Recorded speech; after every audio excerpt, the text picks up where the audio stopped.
नमस्कार, मैं हूं मनोज मनु और आप देख रहे हैं द चाणक्य। क्राइम खबर के आज के एपिसोड में बात करेंगे अपराध की दो घटनाओं की। क्यों एक फेमस यूट्यूबर पहुंच गया सलाखों के पीछे और कैसे एक 6 साल की बच्ची ने अपने पिता के कातिलों को लगवा दी हथकड़ी। पापा को मार दिया था।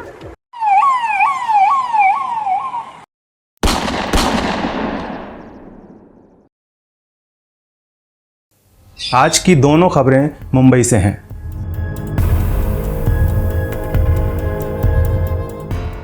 यहाँ दहीसर पूर्व के खान कंपाउंड में रईस अपनी पत्नी शाहिदा शेख के साथ रह रहा था। गोंडा उत्तर प्रदेश के रहने वाले रईस की शादी साल 2012 में शाहिदा से हुई थी। शादी के बाद रईस काम की तलाश में मुंबई आ गया और यहाँ एक कपड़े की दुकान पर सेल्समैन की नौकरी करने लगा। तनख्वाह मिली तो एक छोटा सा घर किराए पर लिया और पत्नी शाहिदा को भी अपने पास बुला लिया। घर किराए का था लेकिन ज़िंदगी बड़े आराम से बीत रही थी। शादी के 3 साल बाद शाहिदा ने बेटी को जन्म दिया और बेटी जब 3.5 साल की हुई तो रईस एक बेटे का बाप भी बन गया। मई 2021। रईस और शाहिदा की बेटी अब 6 साल की हो चुकी थी और बेटा 2.5 साल का। लेकिन एक दिन रईस शेख अचानक गायब हो गया। पत्नी शाहिदा का कहना था कि वो उसे बिना बताए कहीं चला गया है। जब 3 दिन तक उसकी कहीं कोई खबर नहीं मिली तो 25 मई के दिन पुलिस को सूचना दी गई। इसके बाद पुलिस 8 दिन तक रईस की तलाश में इधर उधर हाथ पैर मारती रही, लेकिन उसके बारे में कोई खबर हाथ नहीं लगी। उधर गोंडा में जब रईस के परिवार वालों को उसके गायब होने की खबर मिली तो उन्हें भी रईस की फिक्र सताने लगी। वहाँ से रईस का भाई उसकी खोज खबर लेने के लिए मुंबई रवाना हो गया। मुंबई पहुंचकर जब उसने अपनी 6 साल की भतीजी से बात की तो बच्ची ने बताया कि पापा तो किचन में ही हैं, टाइल्स के नीचे। ये सुनकर रईस के होश उड़ गए। उन्होंने पुलिस को खबर कर दी और जब किचन का फर्श खोदा गया तो पता चला कि बच्ची सच बोल रही थी। तो हमने टाइल्स निकालने के बाद में नीचे हमने थोड़ा सा मिट्टी हटाई तो हमें वहाँ पे एक डेड बॉडी मिली। तो वो डेड बॉडी जो गुमशुदा आदमी है उसी की है करके हमने निष्पन्न। जांच के बाद पुलिस ने जो खुलासा किया वो हैरान करने वाला है। आरोप ये है कि शाहिदा ने ही पड़ोसी अनिकेत उर्फ अमित मिश्रा के साथ मिलकर अपने पति रईस की हत्या कर दी थी और लाश को रसोई में ही फर्श के नीचे ठिकाने लगा दिया था। लेकिन जब ये सब हो रहा था तभी उसकी बेटी घर के अंदर आ गई और उसने सब कुछ देख लिया। पापा को मेरी मम्मी ने मार दिया था और उनको जमीन में गाड़ दिया था। शाहिदा से जब रईस के घर वालों और दोस्तों ने उसके बारे में पूछा तो उसने बोल दिया कि वो उसे बिना बताए कहीं चला गया है।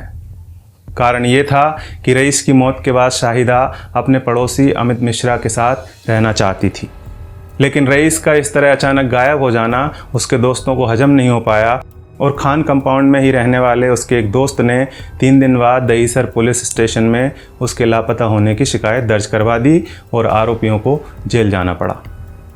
पत्नी से ज़्यादा पूछताछ करने के बाद में उसने बताया कि उसने मर्डर किया है, उसके जो प्रियकर था उसकी मदद से उसने मर्डर किया है। वो बातें हमारे सामने आई और दहीसर पुलिस स्टेशन ने डिटेक्शन स्टाफ ने वो जो दूसरा आरोपी था उसे भी हमने 5 घंटे में उसको अरेस्ट किया हुआ। आरोपी जो है वहाँ पे छोटा मोटा धंधा करता है, उसी इलाके में रहने वाला है और 3 महीने से उसकी जो मयत है उसकी बीवी के साथ में उसका कांटेक्ट।